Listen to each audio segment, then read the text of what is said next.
Já em clima de Natal, já em clima de a festa, já em clima de esperança, né? A gente poder encerrar, né? Praticamente, como eu disse, a gente só vai se ver no ano que vem. A gente poder também, além da nossa celebração, da nossa comunhão com comida, que é muito bom.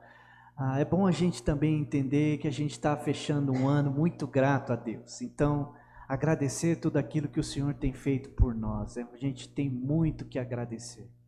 Eu sei que você não é, a vida é ao vivo, né, gente? A vida, ela tem aí os seus percalços, ela tem aí os seus obstáculos, ela tem as suas dificuldades e todos nós enfrentamos. E muitas vezes a gente chega num fim de ano como esse, enfrentando ainda algumas dificuldades que a gente arrastou durante o ano. Quem nunca aconteceu isso, né?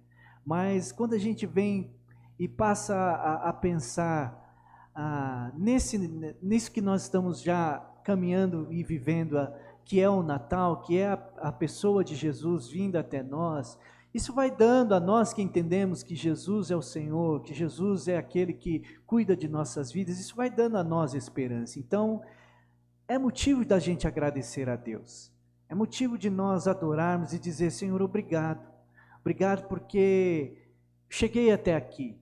Há motivos de adorar ao Senhor ainda quando os vales são intensos. Há motivos da gente poder dizer assim: Senhor, obrigado porque enfrentei situações pesadas, mas aqui cheguei, né? Estou aqui. E o nosso Deus, quando Deus, na sua grandeza, na sua soberania, decidiu vir até nós na pessoa de Jesus, eu creio que Deus estava querendo dizer ao meu e ao seu coração assim: olha, eu sei o que você passa. Eu quero que você saiba que aquilo que você enfrenta, aquilo que você, por mais difícil que seja a situação que você venha enfrentar, eu fui até aí, pisei no chão da terra que você pisou, e eu garanto para você, em mim, em Jesus, tudo pode ser melhor. Hoje, queridos, a gente está caminhando para nosso fim de ano, né? Como eu disse, a gente vem trabalhando o tema, né? Coadjuvantes que ganharam o Oscar. Eu queria dividir com você rapidamente aqui, com alguns minutos, Mateus capítulo 2, a gente está nessa perspectiva dos coadjuvantes que ganharam o Oscar, e hoje eu trago uma história logo ali do nascimento de Jesus, aproveitando, porque hoje o protagonista não é o coadjuvante, o protagonista é Jesus de Nazaré. E eu convido você a ler comigo, Mateus capítulo 2, nós vamos ler do verso 1 ao 6. Mateus capítulo 2, 1 até o 6.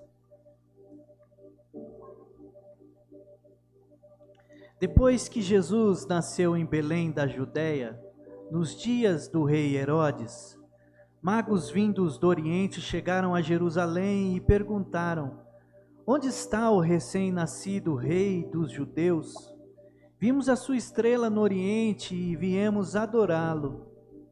Quando o rei Herodes ouviu isso, ficou perturbado, e com ele toda Jerusalém.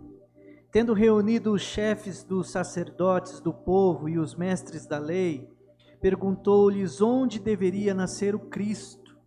E eles responderam: em Belém da Judéia, pois assim escreveu o profeta. Mas tu, Belém, da terra de Judá, de forma alguma és a menor em meio às principais cidades de Judá, pois de ti virá o líder, que como pastor conduzirá Israel, o meu povo. Você já parou para pensar, né? E você que já está habituado, eu creio que todos aqui, né?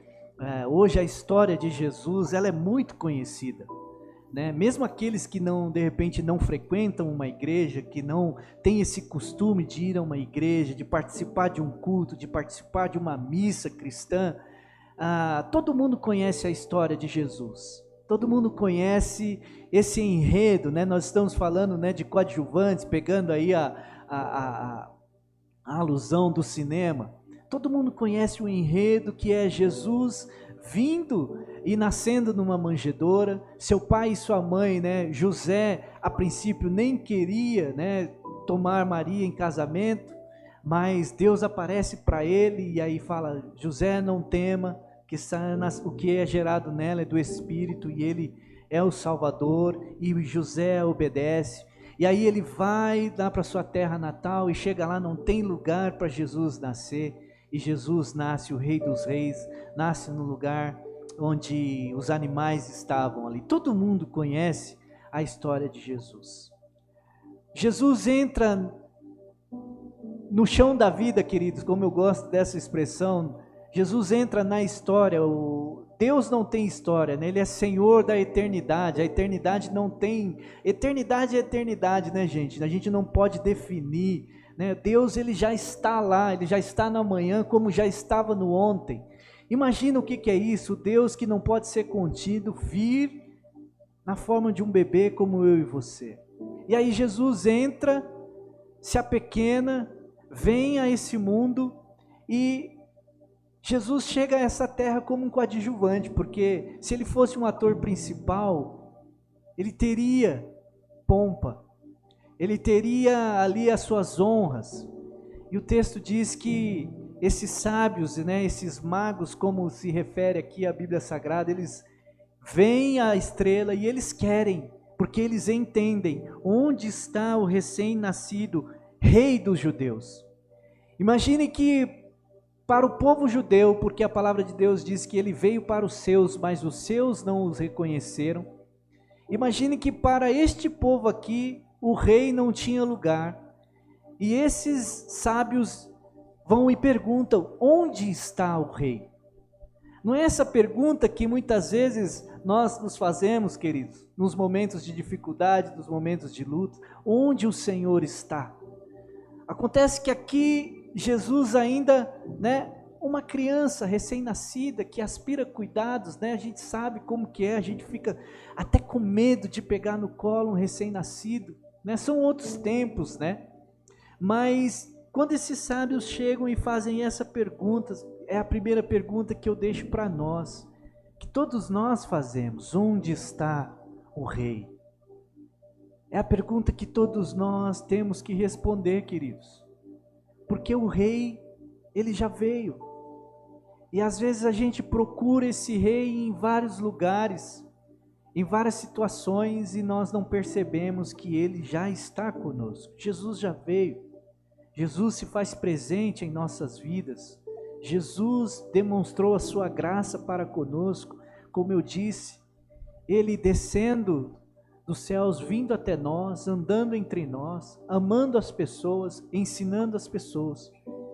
E a questão é que nós precisamos reconhecê-lo. O verso 3 vai dizer que quando o rei Herodes ouviu isso, porque imagina, um rei, um tirano, um assassino, que depois você sabe que ele manda matar as crianças, um infanticida, mas ele é rei, rei tem poder, ele só mandou matar porque ele tinha poder. E quem tem poder não gosta de perder poder. Se você já teve algum poder e de repente alguém lhe tira o poder, você sabe qual que é a sensação. Para alguns é mais fácil. Pode ser uma chave que te dão. Um exemplo que me vem aqui agora. Essa chave aqui é sua, Humberto. Mas em algum momento alguém tira assim e fala assim: essa chave não é mais sua. Essa chave agora é sua, Diógenes. Eu não tenho mais o poder de abrir a porta que aquela chave tinha. Quem tem poder não gosta de perder poder. E Herodes aqui, humanamente falando, ele tinha poder. O texto diz que o rei Herodes ouviu isso. E quando ele ouviu, ele ficou perturbado. Essa expressão também me intriga. Porque quem fica perturbado com um bebê, gente? Que rei que fica perturbado em ver um bebê? Se você sabe do seu poder, você não vai se intimidar com alguém que teoricamente você olha assim: quem é esse para mim? A gente se intimida, a gente fica perturbado quando a gente vê que a pessoa, não, aquele ali tem condições de me derrubar. Mas imagine aqui que Herodes, o texto diz, o rei Herodes, ele ouve aqueles sábios perguntando, onde está o rei dos judeus? Um bebê, e ele fica apavorado. Porque Herodes sabe que ele não é o protagonista. Jesus chega como coadjuvante, mas Jesus chega dizendo, a mensagem é, eu sou o rei, eu vou ocupar o meu lugar. Ninguém vai ficar sentado no lugar onde eu vou ocupar. E assim ele faz. Então, Herodes precisa entender que ele precisa sair da figura de que ele acha que é o principal, ele é o rei, e ele se reduzir. Não é isso que Deus espera de todos nós, queridos, porque nós somos muito ensimesmados. Todos nós, o nosso ego quer dizer assim, não, eu não preciso de Deus, eu não preciso disso, eu não preciso desse negócio de religião, eu não preciso frequentar uma igreja, eu não preciso ler esse livro que as pessoas carregam debaixo do braço, né? Que hoje nem carregando eu estou, hoje aqui tem mais Bíblia do que todos vocês estão carregando aí. Mas imagine que, como Herodes tem essa dificuldade, eu e você também, antes de encontrarmos com Jesus, a gente também tem. Porque apenas percebe que nessa história que está acontecendo, esses personagens, alguns têm vontade de ver esse rei, esse menino, enquanto o outro fica perturbado. E a perturbação dele é porque ele pensa que ele vai perder o poder dele. E o próprio rei Herodes poderia se render ao senhorio de Jesus. E aí, ele fica tão admirado, porque ele fica tão perturbado, porque, assim, quando a gente está perturbado, né? Essa expressão também ela é muito forte, né? Quando a gente está perturbado, a gente fica só pensando naquela coisa, né? E agora, o que vai ser? Vai dar errado? Nossa, vai acontecer alguma coisa. E aí ele pega e ele chama, né? Os chefes dos sacerdotes, o povo, o verso 4 está dizendo aqui, e os mestres da lei, e pergunta, onde deveria nascer o Cristo? E aí eles respondem, em Belém da Judéia, pois assim escreveu o profeta. E aí eles citam Miqueias para ele, né? Mas tu, Belém, da terra de Judá, de forma alguma és a menor em meio às principais cidades de Judá, pois de ti virá o líder, que como pastor conduzirá Israel, o meu povo. Eles dizem para Herodes assim, olha, é lá em Belém, é naquela cidade que muitos dizem assim, uma cidade pequena, mas o profeta disse, você não é de forma alguma a menor, porque de ti virá o líder. Jesus veio, queridos, Jesus veio até nós, Jesus chegou para nos dar a revelação do Pai, Jesus veio e mostrou a mim e a você, e a todos que aqui estão, você que está nos acompanhando em casa hoje, se ainda não percebeu, esse Deus menino veio para dizer assim, olha, eu não sou o coadjuvante, eu sou o ator principal, e eu vou ocupar o meu lugar, ninguém vai poder impedir. Foi isso que Jesus fez. Miqueias, anos antes, já profetizava, de ti, Belém, virá o líder. Líder a gente segue, queridos.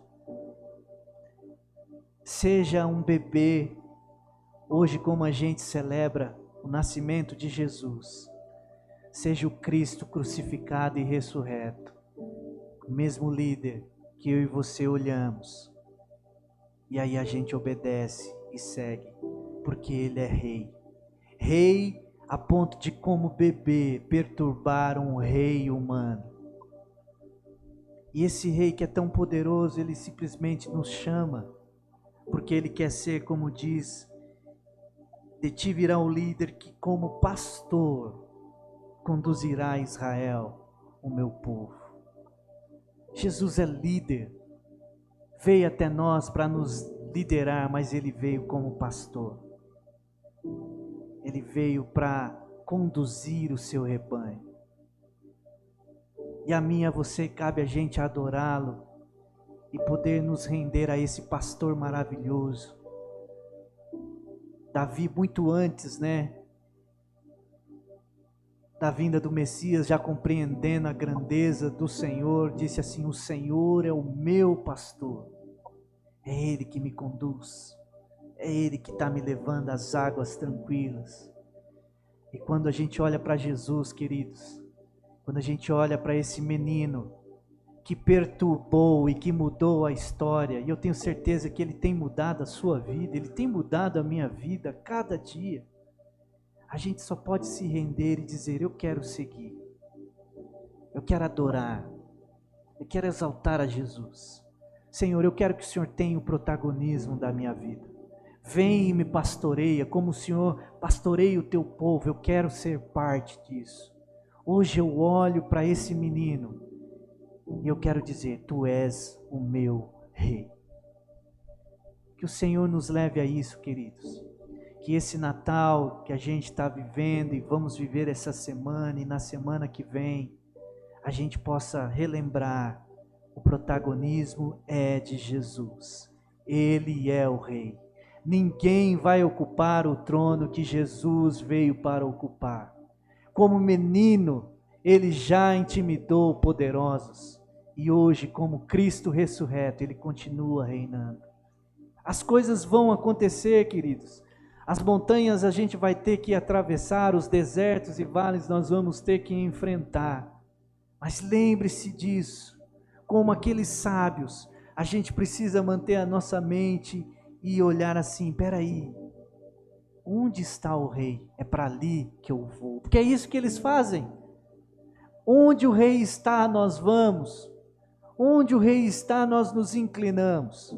E aí nós o adoramos, porque ele é o Senhor das nossas vidas. E gente, já disse isso aqui algumas vezes: ele que como pastor conduz, e ele não nos tem conduzido, irmãos. Ele não tem conduzido a tua história, apesar de todos os dissabores, apesar de todas as dores que enfrentamos. Ele continua a dizer assim: olha, eu sou o seu pastor, eu estou cuidando, eu vou te levar às águas tranquilas. O Natal é para a gente relembrar que ele veio como Redentor, é para a gente relembrar que aquilo que Deus promete, ele cumpre. Em Jesus de Nazaré todas as promessas se cumpriram. E nessa noite a gente mais uma vez adora ao Rei dos Reis, Senhor dos Senhores, Jesus de Nazaré, aquele que vive e reina para sempre. Que esse pastor continue conduzindo a nossa vida, que esse pastor continue a sua vara e o seu cajado, nos levar para onde ele deseja. Porque não importa, gente, o melhor lugar para ir é onde Jesus está. Não importa se ele está numa manjedoura, aqueles sábios entenderam isso. Talvez tivessem muitos lugares para eles visitarem, que naquela época poderia, estar conhecendo. Mas eles veem a estrela e eles falam: é lá que nós queremos estar. Nesse Natal, volte-se para Jesus, celebre a Jesus, adore ao pastor das nossas vidas. Eu quero orar com você, inclina sua cabeça. E nesse tempo você mesmo fala aí com o seu pastor, agradeça a ele, diga: Senhor, eu quero ser conduzido por ti. O Senhor é o líder, o Senhor é o principal, o Senhor é o dono de tudo e eu apenas quero adorar ao Senhor. Eu apenas quero ser pastoreado por ti. Celebre a Jesus. Celebre o menino Deus, que desde o berço perturbou, mas que está reinando sobre todas as coisas. Pai maravilhoso, Senhor, nós te louvamos por Jesus, Pai, em nossas vidas. Senhor, eu tenho dividido esse tempo com essa igreja, com essa comunidade aqui, Senhor, e hoje alguns visitantes aqui, a gente se alegra, mas a gente sabe, Senhor, que o Senhor tem tocado, o Senhor Jesus tem feito novas histórias na vida dos meus queridos aqui, Pai. Senhor, como é bom caminhar com gente que pode olhar para o Senhor e dizer que o Senhor é o pastor de suas vidas. Hoje, Pai, a gente está aqui juntos para celebrar o Senhor Jesus, celebrar o Rei dos Reis, o Rei que tão grandiosamente pôde se despir da sua glória e vir até nós, e pôde, Senhor Deus, nos abraçar, Senhor, olhar para Jesus, olhar para o menino Deus, é enxergar luz para os nossos corações, que muitas vezes, Pai, querem ser tomados por uma escuridão, Senhor. Mas, Senhor, que bom que nós temos o Senhor, Pai, para iluminar as nossas vidas. Deus bendito, nós celebramos o Teu nome nessa noite, Senhor, gratos porque nós entendemos que Tu és o único Rei, Tu és o Senhor absoluto, Tu és o Deus da nossa história. Senhor, não há outro ao qual nós nos curvamos única e exclusivamente a Jesus de Nazaré, o nosso Redentor, o menino o qual nós nos prostramos nessa noite. Senhor, olha para o coração do Teu povo, olha para os nossos corações, como o Senhor sempre tem olhado, Pai, no decorrer da história, e o Senhor enviou Jesus justamente por isso, porque o Senhor conhece as nossas necessidades, o Senhor conhece as nossas demandas, Pai, e aqui estamos todos prostrados diante de Ti. É uma noite feliz, Pai, porque nós sabemos em quem temos crido, nós entendemos que o Senhor vive e reina, e o nosso coração, Senhor, se alegra em poder, juntos como igreja, celebrar o Natal de Jesus. Nós entendemos que esta é uma data em que a esperança está em nossos corações, Pai. No dia mau nós podemos ter esperança porque Jesus veio e nós fomos até Jesus. Louvado seja o nome do Senhor. Ó Deus, obrigado, Senhor, por iluminar a nossa mente e o nosso coração. Nessa noite nós nos alegramos porque o Senhor está aqui conosco, Pai. Bendito seja o nome do Senhor. Bendito seja o nome do Senhor por cada família dessa igreja. Bendito seja o nome do Senhor por aqueles que não puderam estar, estão trabalhando, estão longe, Senhor. Ó Deus, bendito seja o nome do Senhor por ter nos chamado de povo do Senhor, Pai. Senhor, nós queremos continuar dessa forma, sendo Teu povo, sendo Tuas ovelhas, pois é assim o melhor lugar que nós encontramos alento e paz. Nós Te louvamos, Jesus maravilhoso, pelo Teu reinado em nossas vidas, em nome do Teu Filho amado Jesus mesmo que oramos. Amém.